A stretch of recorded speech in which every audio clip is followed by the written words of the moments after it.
성도 여러분 안녕하십니까? 새벽 말씀 묵상입니다. 아브라함이 애굽에 내려갔을 때 그는 자신의 아내를 누이라고 속였습니다. 그 결과 애굽에 큰 재앙이 내렸지요. 뿐만 아니라 아브라함의 아들 이삭이 그랄에 거할 때 이삭의 부인에 대해서 물었을 때 자신이 죽을까 두려워하여 그 역시 자신의 아내를 누이라고 속입니다. 이것을 안 아비멜렉 왕은 자신이 죽을까 두려워합니다. 하나님의 백성이 원칙에 입각하여 살지 못할 때 그를 아는 주위 사람들에게는 이것이 재앙이 됩니다. 다윗 역시 하나님의 법궤를 그의 궁전으로 옮길 때 그가 하나님의 지시를 따르지 않았기 때문에 20년이나 하나님의 법궤를 보호하고 지켜온 아비나답의 아들이 즉사하게 되지요.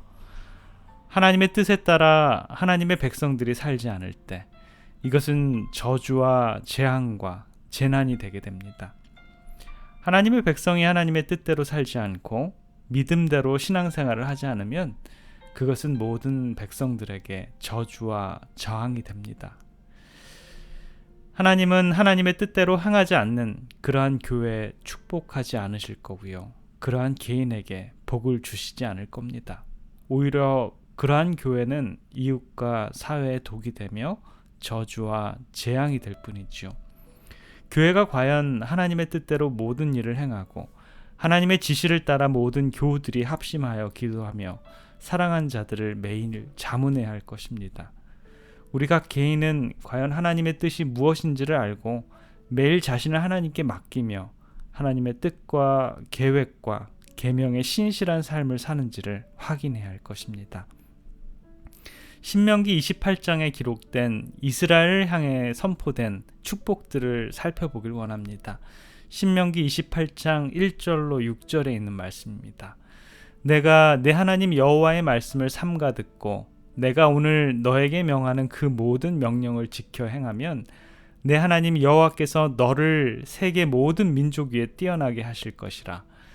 내가 내 하나님 여호와의 말씀을 순종하면 이 모든 복이 너에게 임하여 너에게 미치리니 성읍에서도 복을 받고 들에서도 복을 받으며 내 몸의 소생과 내 토지의 소산과 내 짐승의 새끼와 내 우양의 새끼가 복을 받을 것이며 내 광주리의 떡반죽 그릇이 복을 받을 것이며 내가 들어와도 복을 받고 나가도 복을 받을 것이니라.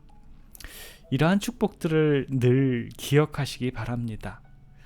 다윗이 법궤를 그의 궁전으로 가져오는 일에 실패한 후에 그는 무엇을 했을까요? 우선 그 법궤를 오벳에돔의 집에다 3개월 동안 안치해 두었습니다. 그럼 과연 다윗은 그 3개월 동안 무엇을 했을까요? 그는 이스라엘의 온 제사장과 율법사를 데려다 놓고 법궤를 어떻게 가져와야 하는지 하나님의 지시를 열심히 연구했을 것입니다. 3개월 동안 그는 전심으로 주의 말씀을 상고함으로 하나님께서 지시하신 대로 법궤를 그의 궁전으로 모셔올 것을 준비했을 것입니다. 3개월이 지난 후 그는 다시 오벳에돔의 집에서 자신의 집으로 하나님의 법궤를 모시고 옵니다. 그러나 이번에는 완전히 하나님께서 지시하신 그러한 방법대로 합니다. 사무엘하 6장 12절은 그가 어떻게 법궤를 운반했는지를 말해주고 있습니다. 혹이 다윗 왕이고 고하여 가로되 여호와께서 하나님이 걔를 인하여 오벳에돔의 집과 그 모든 소유의 복을 주셨다 한지라. 다윗이 가서 하나님의 궤를 기쁨으로 메고 오벳에돔의 집에서 다윗성으로 올라갈세. 뿐만 아니라 역대상 15장 1절로 3절, 11절로 15절에는 더욱 자세히 하나님의 법궤가 어떻게 다윗의 성으로 운반되었는지를 설명해 주고 있는데요. 다윗이 다윗성에서 자기를 위하여 궁궐을 세우고 또 하나님의 궤를 위하여 처소를 예비하고 위하여 장막을 치고 가로되 레위 사람 외에는 하나님의 궤를 맬 수 없나니 이는 여호와께서 저희를 택하사 하나님의 궤를 메고 영원히 저를 섬기게 하였음이니라 하고 이스라엘 온 무리를 예루살렘으로 모으고 하나님의 궤를 그 예비한 곳으로 메어 올리고자 하여 다윗이 제사장 사독과 아비아달을 부르고 또 레위 사람 우리엘과 아사야와 요엘과 스마야와 엘리엘과 암미나답을 불러 저에게 이르되 너희는 레위 사람의 족장이니 너희와 너희 형제는 몸을 성결케 하고 내가 예비한 곳으로 이스라엘 하나님 여호와의 궤를 메어 올리라. 전에는 내가 매지 아니하였으므로 우리 하나님 여호와께서 우리를 충돌하셨나니 이는 우리가 규례대로 저에게 구하지 아니하였습니다. 이에 제사장들과 레위 사람들이 이스라엘 하나님 여호와의 궤를 메고 올라가려 하여 몸을 성결케 하고 모세가 여호와의 말씀을 따라 명한 대로 레위 자손이 채로 하나님의 궤를 꿰어 어깨에 매니라.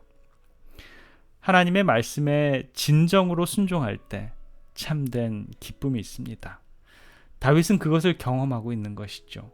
그가 남긴 수많은 시편을 통해 우리는 그가 하나님의 계명을 순종하고 하나님의 율례를 지킬 때 그를 기쁘게 한 즐거움에 대해서 너무 많이 읽을 수 있습니다. 시편 119편 14절에서 16절에 보면 내가 모든 재물을 즐거워함같이 주의 증거의 도를 증거하였나이다. 내가 주의 법도를 묵상하며 주의 도에 주의하며 주의 율례를 즐거워하며 주의 말씀을 잊지 아니하리이다. 그리스도인의 참된 즐거움과 기쁨은 복을 받을 때 있지 않습니다. 그리스도인의 참된 기쁨과 즐거움은 온 마음과 정성과 뜻을 다해 하나님의 계명을 철저히 순종하고 그 말씀을 따를 때입니다. 우리는 너무나 자주 하나님께서 복을 주셔야만 기뻐하고 즐거워했습니다. 그러나 진정한 신앙은 하나님에게서 복을 받기 위해 하나님을 믿는 신앙이 아니지 않습니까? 오히려 복과는 상관없이 그저 하나님의 명령과 계명을 철저히 순종할 때 최대의 기쁨을 얻는 종교가 바로 우리의 신앙입니다. 우리의 삶 속에서 우리 주님께 순종하시는 아름다운 하루의 삶이 되시기를 간절히 기원합니다. 기도하겠습니다. 은혜로우신 우리들의 아버지 하나님, 우리 주님의 은혜에 참으로 감사드립니다. 참으로 주께서 순종하고 주의 명령과 규례를 살필 때 우리들에게 가장 축복이 됨을 우리를 알게 해주셔서 감사합니다.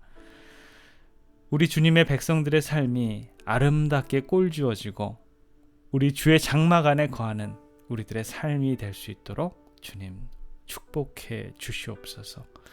오늘 시간 안에 우리 하나님을 영화롭게 하는 우리 주님의 백성들 모두 되도록 주님 축복해 주시옵소서. 사랑의 우리 구주 예수 그리스도 이름으로 간절히 기도드립니다. 아멘.